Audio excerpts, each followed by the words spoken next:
ఓం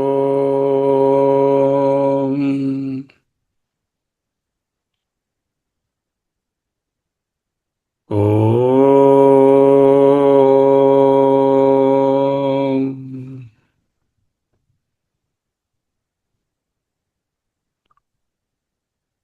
ఓం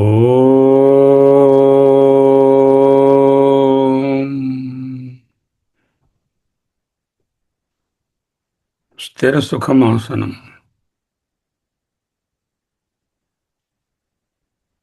అహమస్మి అహమస్మి. సంజయ ఉవాచ ఇత్యహం వాసుదేవస్య పార్థస్య చ మహాత్మనః సంవాదమిమం శ్రౌషం అద్భుతం రోమహర్షణం. మహాత్ముడైనటువంటి వాసుదేవునికి, మహాత్ముడైనటువంటి అర్జునునికి జరిగినటువంటి సంవాదమును చక్కగా వింటిని. అద్భుతముగా ఈ సంవాదము రోమహర్షణం, గగుర్పాటు కలిగించినది. వ్యాస ప్రసాదాశ్రుతవాన్ ఏతం గుహ్యమహం పరం యోగం యోగేశ్వరాత్ కృష్ణాత్ సాక్షాత్ కథయతః స్వయం. వ్యాస భగవానుని కరుణ వలన ఈ పరమ రహస్యమైనటువంటి, గోప్యమైనటువంటి, సర్వోత్కృష్టమైనటువంటి జ్ఞానమును ఈ విధముగా సాక్షాత్ యోగులకు యోగి అయినటువంటి యోగేశ్వరుడు ఆ పరమాత్మ చెప్తూ ఉంటే నేను వింటిని. అంటే వ్యాసుల వారికి ఒక పెద్ద నమస్కారము. ఈనాడు రాజన్ సంస్మృత్య సంస్మృత్య సంవాదమిమమద్భుతం కేశవార్జునయోః పుణ్యం హృష్యామి చ ముహుర్ముహుః.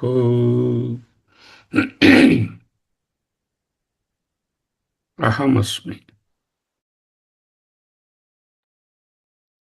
రాజన్ సంస్మృత్య సంస్మృత్య సంవాదం ఇమం అద్భుతం కేశవ అర్జునయోః పుణ్యం హృష్యామి చ ముహుర్ముహుః. సంస్మృత్య సంస్మృత్య, స్మృతి జ్ఞాపకం తెచ్చుకోవడం. సంస్మృత్య మాటి మాటికి జ్ఞాపకం తెచ్చుకొని రెండుసార్లు సంస్మృత్య సంస్మృత్య అని వ్రాయడం వలన నిరంతరం దానిని జ్ఞాపకం పెట్టుకుని అని అర్థం. గ్రామం గ్రామం ప్రతి గ్రామం, దినం దినం ప్రతిదినం, సంస్మృత్య సంస్మృత్య ఎప్పుడూ ఆ విషయాలను తలుచుకుంటూ. భగవద్గీతను తలుచుకోకుండా ఉండేటటువంటి తరుణం ఉండకూడదు. రాజన్ అన్నారు, హే రాజా అన్నమాట. రాజన్ తెలుగులో అయితే హే రాజా. రాజన్, హే రాజన్. రాజా అనే శబ్దానికి సంబోధన ప్రథమ విభక్తి హే రాజన్. హే రాజన్, అదే రాజన్. హరే పరమాత్మని యొక్క, తత్ అతి అద్భుతం, తచ్చద్భుతం ఆ అద్భుతమైన. ఓకే, ఇక్కడ రాజన్ అంటే హే రాజన్. సంస్మృత్య సంస్మృత్య అంటే కేశవార్జునయో, శ్రీకృష్ణ భగవానునకు అర్జునునకు మధ్యన జరిగినటువంటి ద్వంద్వ సమాసం. కేశవార్జునయో ఇమం ఈ పరమగోప్యమైనటువంటి, పుణ్యం పవిత్రమైన, అద్భుతం చ అద్భుతమైనది యగు సంవాదం, గీతా సంవాదమును అంటే వాళ్ళ డైలాగును సంస్మృత్య సంస్మృత్య పదే పదే స్మరించుచు, ముహుర్ముహు నిరంతరం, మాటిమాటికి అంటే నిరంతరం, హృష్యామి. హృష్ అనే ధాతువునకు ఆనందము అని ఒక అర్థము, రోమహర్షణం కూడా వస్తుంది. హృష్యామి అంటే ఆనందించుచున్నాను, గగురుపాటు కలుగుతున్నదని ముందే చెప్పారు కదా. అది పార్థాయ ప్రతిబోధితాం భగవత నారాయణేన స్వయం కదా. ఆ ప్రార్థనకు బోధించబడిన నారాయణుని చేత చెప్పబడినటువంటి ఇది రాజన్, ఓ రాజా, ముహుర్ముహు హృష్యామి, నాకు దక్కినటువంటి ఈ అద్భుతమైనటువంటి ఈ అదృష్టాన్ని తలుచుకుంటున్న కొద్దీ, గీతాబోధనను జ్ఞాపకం తెచ్చుకుంటున్న కొద్దీ అనుక్షణము నాకు ఎంతో ఆనందంగా ఉంది. సంస్మృత్య సంస్మృత్య, పదే పదే గుర్తు చేసుకుంటున్నాను. స్మృతి అంటే ఎదురుగుండా ఇప్పుడు లేకుండా మనసులోంచి తీసుకొని వచ్చి జ్ఞాపకంగా చెప్పుకోవడాన్ని స్మృతి అంట. ఎదురుగుండా ఇప్పుడు లేదుగా, అయిపోయిందిగా, గీతా బోధన అయిపోయింది, ఇంకా టీవీ కూడా ఆఫ్ అయిపోయింది, మెంటల్ టీవీ, ఎదురుగుండా ఇంకేమీ లేదు. కానీ మనసు అనే రికార్డర్లో రికార్డ్ అయిపోయింది ఆ పేటిక మీద. ఆ రికార్డ్ అయిపోయింది, మళ్ళా అలా కంటిన్యూస్గా మాటి మాటికి జ్ఞాపకం తెచ్చుకోవాలి, మర్చిపోకూడదు. గీతాశాస్త్రము మరువరానిది. సంస్మృత్య సంస్మృత్య ఇమం అద్భుతం పుణ్యం సంవాదం. ఇమం ఈ అద్భుతం, అద్భుతమైన పుణ్యం, పవిత్రమైన సంవాదం, వీరిద్దరి మధ్యన జరిగినటువంటి సంవాదము, డిబేట్, వాళ్ళిద్దరి మధ్యన జరిగిన డయలాగ్ తలుచుకున్న కొద్దీ నా ఆనందం అంచులు దాటుతోంది. ఏ సంవాదము? కేశవ అర్జునయో, కేశవునికి అర్జునునికి మధ్య జరిగినటువంటి ఈ సంవాదం. కేశవార్జునయో. ఇక్కడ రెండు విషయాలు అత్యద్భుతంగా ఉన్నాయని ముందు చెప్పారు. ఒకటి అత్యంత రహస్యమైనటువంటి బ్రహ్మ విద్య. ఆ బ్రహ్మ విద్య తాను నేరుగా చూడగలిగాడు వ్యాసుల వారి కరుణ వలన. రెండవది ఏమిటి? అది సాక్షాత్తుగా నారాయణేన స్వయం పరమాత్మ దగ్గర నుంచే విన్నాడు. ఈ అరుదైనటువంటి అవకాశం, ఒకటి అరుదైనటువంటి బ్రహ్మ విద్య నేర్చుకోవడం, ఆ నేర్చుకోవడం అరుదైనటువంటి శంకర భాష్యంతో చదువుకోవడం, ఆ విధముగా ఈయన అరుదైనటువంటి పరమాత్మతో. ఇక్కడ 5 ఉన్నారు పరమాత్ముడు, ముందే నిన్ననే అనుకున్నాం. ఆ శ్రీకృష్ణ పరమాత్ముడు, మహాత్ముడైనటువంటి నరమహర్షి రూపమైనటువంటి అర్జునుడు, నారాయణ మహర్షి రూపమైనటువంటి శ్రీకృష్ణుడు, నరనారాయణుడు ఇద్దరు అక్కడే ఉన్నారు. సంజయుడు, ఈయన కూడా జ్ఞాని, సమ్యగ్జయుడు ఈయన ఉన్నాడు. ఇంకా ఇంతకు మించి అక్కడ వ్యాసుల వారు ఉన్నారు. దీనిని వ్యాసేన గ్రథితం పురాణమునినాం వ్యాసో నారాయణో హరి, ఆ వ్యాసుడే నారాయణుడు. అంతకు మించి దీనికి భాష్యం రాసినటువంటి మరొక పరమాత్ముడు ఉన్నాడు. ఆ పరమాత్ముడే మన భగవత్పాదులు వారు. ఈ 5 పరమాత్ముల దగ్గర నుంచి మనం విన్నాం. సంజయునికి 4 దగ్గర నుంచే అందుకునే అదృష్టం జరిగింది. మనకు 5వ పరమాత్మ కూడా ఇక్కడ చేరారు భగవత్పాదులు. అటువంటి ఈ శ్లోకంలో అరుదైన అద్భుతమైన అవకాశాన్ని తలుచుకుంటున్న కొద్దీ మనందరికీ కూడా పదే పదే ఆనందం కలిగింది. నిజం కూడా అంతే.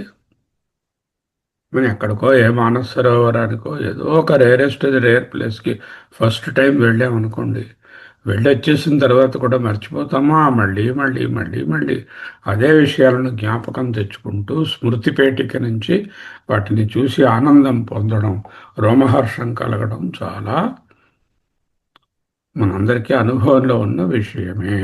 అటువంటిప్పుడు ఇటువంటి గీతాశాస్త్రాన్ని ఆ పరమాత్మని దగ్గర నుంచి డైరెక్ట్గా అర్జునుని యొక్క అనేక రకమైన సందేహాలతో కూడిన ప్రశ్నలతో పాటుగా వేదవ్యాసుల వారు చెప్పగా భగవత్పాదులు మనకు బోధించగా అందుకోవడం రోమహర్షం అద్భుతం కాదు, చాలా అద్భుతం. తలుచుకున్న కొద్దీ ఆనందం రెట్టింపవుతోంది. భాష్యం. హే రాజన్, రాజన్ అంటే హే రాజన్ అంటే సంబోధన ప్రథమ విభక్తిరా, అంటే హే ధృతరాష్ట్ర అంటే రాజుగారిని ఇప్పుడు ధృతరాష్ట్రాన్ని సంబోధించాడు కదా. సంజయుడు ఆయన దగ్గర పరిచారకుడు పనిచేస్తున్న ఆయన రాజుగారిని ఓ రాజుగారు అనే పిలవాలి కదా, ఓ ధృతరాష్ట్ర అని అన్నాడు కదా. అంచేతే హే రాజన్ సంస్మృత్య సంస్మృత్య సంవాదం ఇమం అద్భుతం కేశవార్జునయో పుణ్యం. ఎందుకు పుణ్యం? శ్రవణాద్ అపి పాపహరం. వింటేనే చాలు పాపాలు పోయేటటువంటి దానిని శృత్వా అసమాపక క్రియక్త్వా ప్రత్యయం శృత్వా విని హృష్యామి చ చాలా ఆనందం కలిగింది, గగురుపాటు చెందుతున్నాను. ముహుర్ముహు అంటే ప్రతి క్షణం. ముహుర్ముహు అంటే మాటి మాటికి అని కాదు, ప్రతి క్షణం.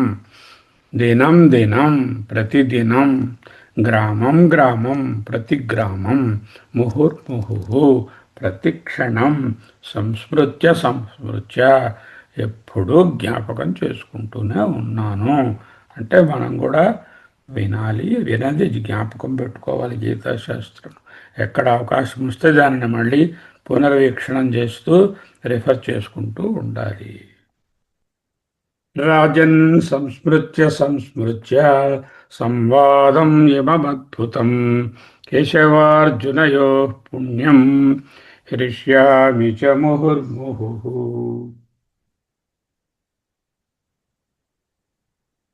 ఓ మహారాజా ధృతరాష్ట్ర, అర్జునుల సంవాదం గురించి ఏం చెప్పంటావయ్యా? అబ్బా, అద్భుతం, రోమహర్షణం అని ముందు చెప్పి దాన్ని వింటేనే పాపాలు పోతాయ్యా. ఎంత ఆశ్చర్యకరంగా ఉంది! అద్భుతం, అద్భుతం. విన్నప్పటి నుంచి దాన్ని మర్చిపోలేకపోతున్నాను. మళ్ళీ మళ్ళీ అదే గుర్తొస్తుంది. గుర్తొచ్చినప్పుడల్లా ఆనందంతో పొంగిపోతున్నాను. ఈ గీతాశాస్త్రాన్ని బోధించినప్పుడు భగవానుడు అర్జునునకు, ఇది మొదటి అధ్యాయము, అర్జున విషాదయోగము, ఇవో ఈ శ్లోకాలు, ఇది సాంఖ్యయోగము, రెండవ అధ్యాయం అని క్లాసిఫై చేసి పేర్లు పెట్టి ఆయన చెప్పలా. డెఫినెట్గా అలా చెప్పుండరు. వరాసగా బోధన జరుగుతోంది. మన సౌకర్యం కోసం వ్యాసుల వారు దీన్ని 18 అధ్యాయాలుగా విభజించి ఒక్కొక్క దానికి ఒక పేరిచ్చి దాంట్లో ఉండేటటువంటి సంగ్రహ అంశం ఏమై ఉంటుందని ఒక హెడ్డింగ్ పెట్టి మనకు గ్రథితం, వ్యాసేన గ్రథితం, ఆ విధంగా దాన్ని బుక్ చేశారు. బుక్ చేయడం అంటే రాశారు, పుస్తకంలో గ్రథితం. సంజయుడు అంటే సమ్యక్ జయుడు, ఇంద్రియాలను అన్నిటినీ జయించినటువంటి జ్ఞాని అని ముందే మనం చెప్పుకున్నాం. సో హృదయంలో పవిత్రత ఉన్నటువంటి సత్పురుషులకు ఈ భగవద్గీత, ఈ భగవంతునితో సాక్షాత్కారము ఎటువంటి అనుభూతిని కలిగిస్తున్నది అనేటటువంటిది ఈ శ్లోకం చక్కగా వివరిస్తోంది. రాజన్ సంస్మృత్య సంస్మృత్య సంవాదం ఇమమద్భుతం కేశవార్జునయో పుణ్యం హృష్యామి చ ముహుర్ముహు. అహమస్మి, అహమస్మి.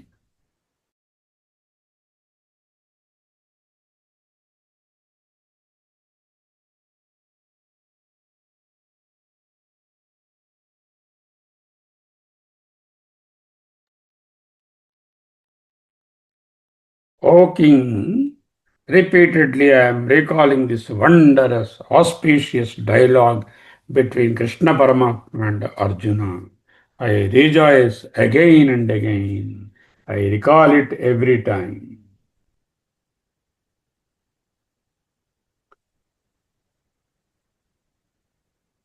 ఇయర్ సంస్మృత్య అన్నది 2 మార్లు అని కాదు. ఎల్లప్పుడూ, every moment he remembers all the discussion in the సంవాదం ఇస్ ద డిస్కషన్. గీతాశాస్త్రం is a debate, is a discussion, is a dialogue between Nara Maharshi and Narayana Maharshi. నరనారాయణుల రూపమే ఇక్కడ కృష్ణార్జునులు. What kind of dialogue is this? Punyam, the one which destroys all papa. What is papa? Papa is bondage. The one which destroys the bondage is which gives moksha, which is here quoted as punya. Punya should be read as moksha. Harishyami muhurmuhu.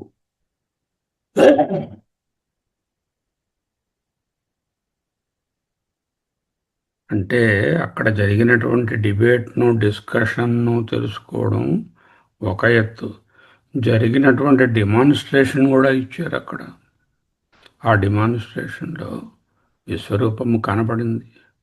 అంటే పరమాత్మగా బోధిస్తున్నప్పుడు అనేక రూప ఏకరూప ఈశ్వరుని దగ్గర నుంచి అనేక రూప ఈశ్వరుడు విరాట్, విరాట్ నుంచి అరూప ఈశ్వరుడు అనేటటువంటి స్థితిని కూడా తెలుసుకున్నాడు. ఇప్పుడు అనేక రూపాలుగా చూపించినటువంటి విశ్వరూపము గురించి చెప్పబోతున్నారు రాబోయే శ్లోకంలో. తచ్చ సంస్మృత్య సంస్మృత్య రూపం అత్యద్భుతం హరేః. రూపం అత్యద్భుతం హరేః సంస్మృత్య సంస్మృత్య విస్మయో మే మహాన్ రాజన్ హృష్యామి చ పునః పునః. అహమస్మి అహమస్మి.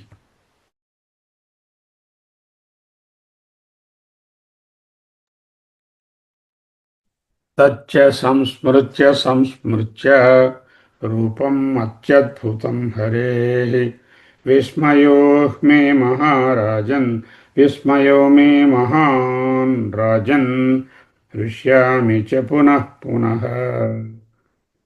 తచ్చ సంస్మృత్య సంస్మృత్య రూపం అతి అద్భుతం హరేః విస్మయః మే మహాన్ రాజన్ హృష్యామి చ పునః పునః. రాజన్ మళ్ళీ సంబోధన ప్రథమ. హే రాజా, హరే శ్రీకృష్ణుని యొక్క తత్ అతి అద్భుతం అంటే ఆ అద్భుతమైనటువంటి రూపం, దివ్య రూపముచే విశ్వరూపమునే సంస్మృత్య సంస్మృత్య పదే పదే జ్ఞాపకము తెచ్చుకొనుట వలన, స్మరించుట వలన మే నాకు మహాన్ విస్మయ అంతులేని ఆశ్చర్యము కలుగుతున్నది. అహం నేను పునః పునః మాటి మాటికి హృష్యామి ఆనందంలో పొంగిపోతున్నాను. హే రాజన్, హరేః తచ్చ అత్యద్భుతం రూపం సంస్మృత్య సంస్మృత్య మే మహాన్ విస్మయ భవతి. అహం పునః పునః హృష్యామి చ అని అర్థం. భాష్యం. తచ్చ సంస్మృత్య సంస్మృత్య రూపం అత్యద్భుతం హరేః. ఏమి వివరించలేదు, క్లియర్గా అర్థమవుతుంది కదా. అంచేత చ మరియు తత్ దానిని, దేనిని, రూపం అత్యద్భుతం హరేః ఆ విష్ణువు యొక్క అత్యద్భుతమైనటువంటి విశ్వరూపాన్ని సంస్మృత్య సంస్మృత్య శ్రీహరి యొక్క అత్యద్భుతమైనటువంటి ఆ విశ్వరూపాన్ని, హరేః అంటే ఏ రూపం గురించి మాట్లాడుతున్నాడో అన్న డౌట్ రాకుండా విశ్వరూపం అని ఆయన భాష్యంలో రాశారు. అంటే ఆ రూపాన్ని చూసి ఆశ్చర్యం కలిగిందంటే ఏ రూపం అయి ఉంటుంది? ఇక్కడ శ్రీకృష్ణ రూపము, అర్జున రూపము ఎదురుగా ఎప్పుడు మొదటి నుంచి చివరి వరకు ఉన్నాయి. మధ్యలో ఒక పెద్ద స్పెషల్ షో ఒకటి వచ్చింది. ఆ స్పెషల్ షోలోనేమో విజువల్ డిమాన్స్ట్రేషన్ జరిగింది. ఆ విజువల్ డిమాన్స్ట్రేషన్లో అనేక రూప ఈశ్వరుడిని చూశారు. ఆ అనేక రూప ఈశ్వరుడే విశ్వరూపము. అందులో మనం కూడా ఉన్నాము. అక్కడ మనం ఎలా ఉన్నామండి అప్పుడు అంటే అందులో భూతము, పాస్ట్ ఉంది, ప్రజెంట్ అప్పుడు జరుగుతున్నది ఉంది, ఫ్యూచర్ అంటే ఇప్పుడు మనం కూడా అక్కడ ఉన్నాం. ఈ దుర్గాప్రసాద్ గారు, మీరు, నేను అందరూ కూడా అందులోనే ఉన్నాం. అంటే భూత భవిష్యత్ వర్తమాన కాలాలనే భేదం లేకుండా, కాలభేదం లేకుండా, ఈ వస్తువు ఆ వస్తువు అనేటటువంటి రూపభేదం లేకుండా, ఈ పేరు కలిగినది ఆ పేరు కలిగినది, ఈ కొండ ఆ ఊరు అనే నామం భేదం లేకుండా మొత్తం విశ్వం అంతా ఒక్కటిగా ఒకే ఒక రూపంలో కనిపించడం అంటే ఏమిటది? దానినే అనేక రూప దర్శనం, అనేక రూప ఈశ్వర దర్శనము. అనేక అంటే ఇన్ఫైనెట్ అని అర్థం. ఏకము కానిది అనేకము అంటే it's not one, it is many, infinite. అనేక రూప ఈశ్వర దర్శనాన్ని ఇక్కడ స్తుతిస్తున్నారు, ఇక్కడ చెప్తున్నారు. రూపం అనేక రూప ఈశ్వర దర్శనం విశ్వరూపం విస్మయో మే మహాన్. మహాన్ విస్మయం. మహాన్ అనేది విస్మయానికి విశేషణం. మహాన్ విస్మయ గొప్ప ఆశ్చర్యాన్ని కలిగిస్తోంది, విస్మయాన్ని కలిగిస్తోంది. ముందు శ్లోకంలో ఏమిటైంది? హృష్యామి అన్నారు, అంటే ఆనందం కలిగించింది, పులకలు కలిగించింది, రోమహర్షణం. ఇప్పుడేమిటైంది? విస్మయము కలిగింది. ఆనందాతిరేకము అధికమైతే విస్మయము, ఆశ్చర్యం కలిగిస్తుంది. ఎందుకు? అటువంటిది ఎప్పుడు ఎవరు ఎక్కడ విశ్వానంతా ఒక్క రూపంగా చూడలేదు. అటువంటి విశ్వరూపాన్ని చూసేటటువంటి అవకాశము ఒకటి రెండు సార్లే జరిగినది. ఒకటి అదిగో ఈ శ్రీకృష్ణ భగవానుడు అర్జునునకు దర్శింపచేశాడు. రెండవది మన్ను తిన్నావా అన్నప్పుడు నోటిలో యశోదమ్మకు దర్శనం అయినది. ఇక్కడ రాజుగారు ఉన్నారు, పాపం ఆయన చూడలేరు. విశ్వరూపాన్ని చూసేటటువంటి శక్తి ఆయనకు, ఫిజికల్ వదిలేయండి, మెంటల్ శక్తి లేదు. విశ్వాన్ని ఒక రూపంగా ఆయన చూడరు. చూడగలిగితే నావారు పైవారు అని అని ఉండేవాడు కాదు కదా. ఆయన చూసినా చూడనట్లే లెక్క. అంటే ఇక చూసినది ఎవరున్నారు? సంజయుడు ఒకరున్నారు. ఈ విధముగా విశ్వరూప దర్శనం అయినది కదా, దానిని చక్కగా జ్ఞాపకం తెచ్చుకుంటూ మళ్ళీ మళ్ళీ చ మరియు తత్ దానిని, తత్ రూపం అద్భుతం హరే, ఆ హరి యొక్క అద్భుతమైన రూపాన్ని సంస్మృత్య సంస్మృత్య అంటే ప్రతి క్షణం గుర్తు తెచ్చుకుంటూ మే నాకు మహాన్ విస్మయ భవతి అని అర్థం.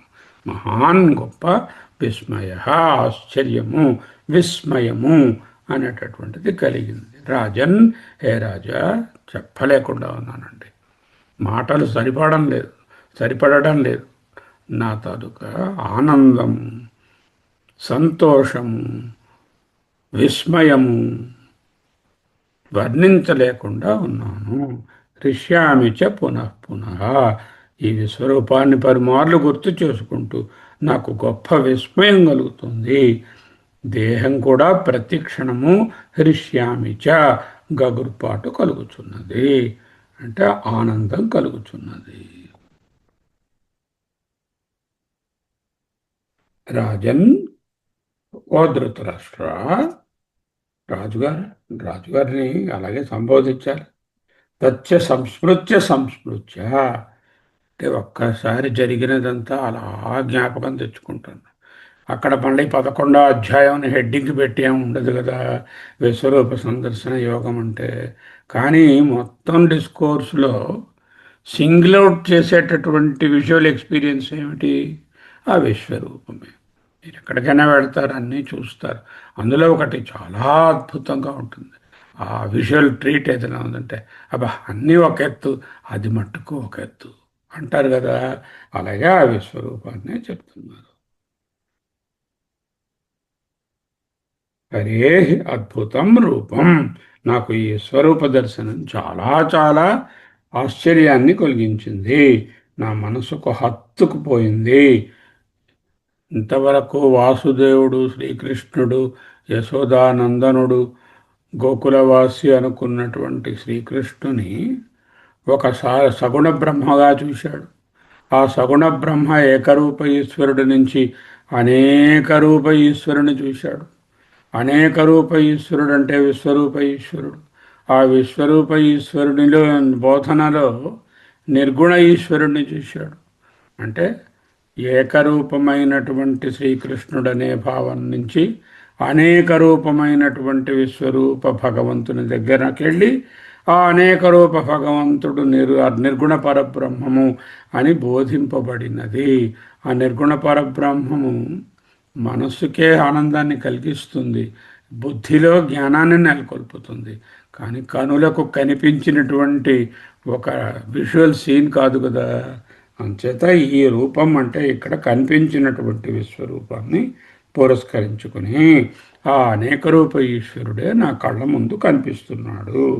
విశ్వరూపాన్ని తలుచుకుంటే చాలు, నేను కూడా అందులో ఉన్నాను సుమి అని తెలుస్తుంది మనకి. మహాన్ విస్మయ, ఎంతో విస్మయం కలుగుతుంది. నేను ఆశ్చర్యపోతున్నాను. ఉత్సాహం ఉరకలు వేస్తుంది. నోట మాట రావడం లేదు. విస్మయం అంటే ఆశ్చర్యం. ఆశ్చర్యంతో నోట మాట రాకపోవడం. వా అని అలా నోరు తెరుచుకుని ఉండిపోవడం, దాన్ని విస్మయం అంటారు. దృశ్యామిచ పునః పునః, ఆ దృశ్యాన్నే మాటి మాటికి జ్ఞాపకం చేసుకుంటున్నాను. అది గుర్తు వచ్చిన కొద్దీ ఆనందం ఆశ్చర్యం ఎక్కువ అవుతుంది. గీత విన్నందుకు, అందున భగవాను నుండి శ్రవణం చేసినందుకు గుర్తుకొస్తున్న కొద్దీ ఆనందం.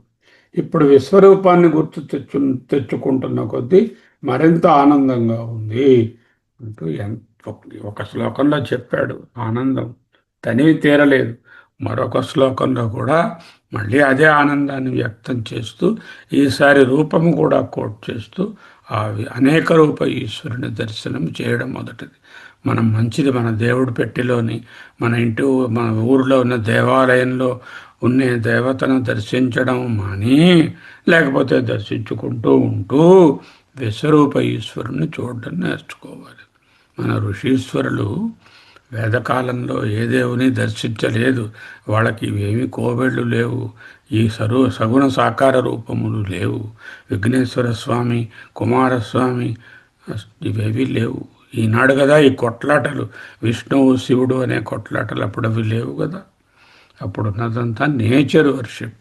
ప్రపంచమంతా ఈ పంచభూతాత్మకము. ఆ పంచభూతములు, ఆ అష్టదిక్పాలకులు, ఆ దేవతాశక్తి, ఆ గణములే వారికి దేవత. కనిపిస్తున్నది ప్రత్యక్ష దైవాలు. చేత మనం కూడా విశ్వరూప ఈశ్వరుని ధ్యానించడం మొదలుపెట్టాలి. ఎలా మొదలు పెడతాను? బెస్ట్ థింగ్ ఈజ్ ఆదిత్యుడు. ఆదిత్య హృదయం చదువుకోవడం పొద్దున్నే లేచి. ఏకరూప ఈశ్వరుని నుంచి అనేకంలోకి మారితే తరువాత నిర్గుణ అరూప ఈశ్వరుడు భగవంతుని దగ్గరకు వస్తారు. Not only the discussion is presented here, but also the visual description that he encountered is about the cosmos in one go is also presented here. This cosmos is never seen by anyone. అత్యద్భుతం రూపం Hare, recollecting it again and again, సంస్మృత్య a great amazement, మహాన్ విస్మయ. So బోధన ఏమిటి? ఏకరూప ఈశ్వరుని నుంచి అనేక రూప ఈశ్వరుని దగ్గరకు ముందు వెళ్ళు. అనేక రూప ఈశ్వరుడి నుంచి అరూప ఈశ్వరుడు లేక నిర్గుణ బ్రహ్మ దగ్గరకు వెళ్ళు.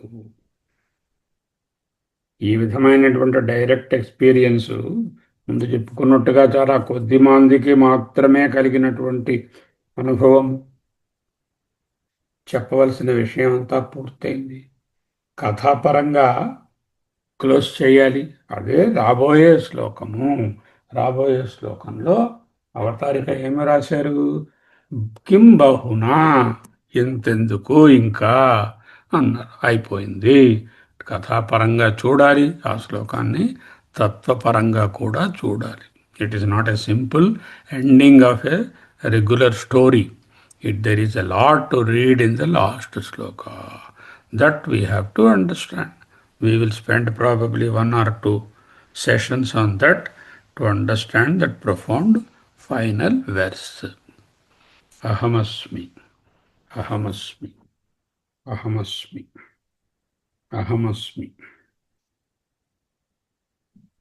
Ahamasmi, Ahamasmi, Ahamasmi, Ahamasmi, Soham, Soham, Soham, Soham, Soham, Soham, Soham, Soham, Soham, Soham, Soham, Soham, Brahmaivaham, Aham Brahmeti, Paramatmaham, Paripurnoham, Hamsaha, Soham, Soham, Hamsaha, Soham, Brahmaivaham, అహం బ్రహ్మేతి పరమాత్మాహం పరిపూర్ణోహం పరమహంసోహం సోహం స్వస్తి.